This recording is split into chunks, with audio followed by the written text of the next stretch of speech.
ఎలా ఉంది బ్రో బాహుబలి భయ్యా మెయిన్ గా చిన్న అన్సాటిస్ఫాక్షన్ అయితే ఉంది ఈ టైంలో రావడం. అది తప్పించి రిమైనింగ్ సినిమా రివ్యూ కానీ సినిమా విషయానికి వస్తే ఒక వరల్డ్ లోకి తీసుకెళ్లిపోయినట్టే ఉంది సినిమా అయితే. ఆల్రెడీ మనం ఒక ఈజీగా ఒక 100 టైమ్స్ చూస్తుంటాం ఈ 6-7 ఇయర్స్ లో.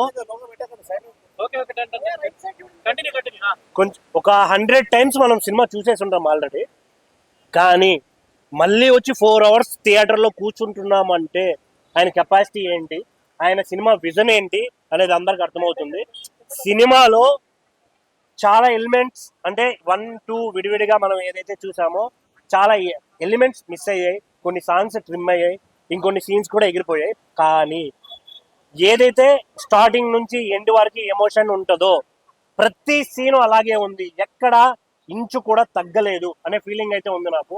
నేను త్రూ అవుట్ థియేటర్లో కూర్చున్నంతసేపు అరే ఈ సీన్ బాగుంది, ఈ సీన్ బాగాలేదు, ఈ సీన్ ఎలా ఉంది అని క్యాల్కులేట్ చేస్తాం ప్రతి ఒక్కరం. బట్ ఈ సినిమాలో అలా థాట్ కూడా రానివ్వలేదు రాజమౌళి అనే ఫీలింగ్ అయితే ఉంది నాకు. వేరే లెవెల్ ఎక్స్పీరియన్స్. ఈ సినిమాని మ్యాక్స్ పెద్ద స్క్రీన్లో చూడడానికి ట్రై చేయండి. మీ సినిమాలు మర్చిపోతారు అసలు సినిమా అంటే ఇది కదా. 4 అవర్స్ చూసామనే థాట్ కూడా ఉండదు. ఇంకా యాక్టింగ్ గురించి దాని గురించి రివ్యూ చెప్పాల్సిన పనే లేదు.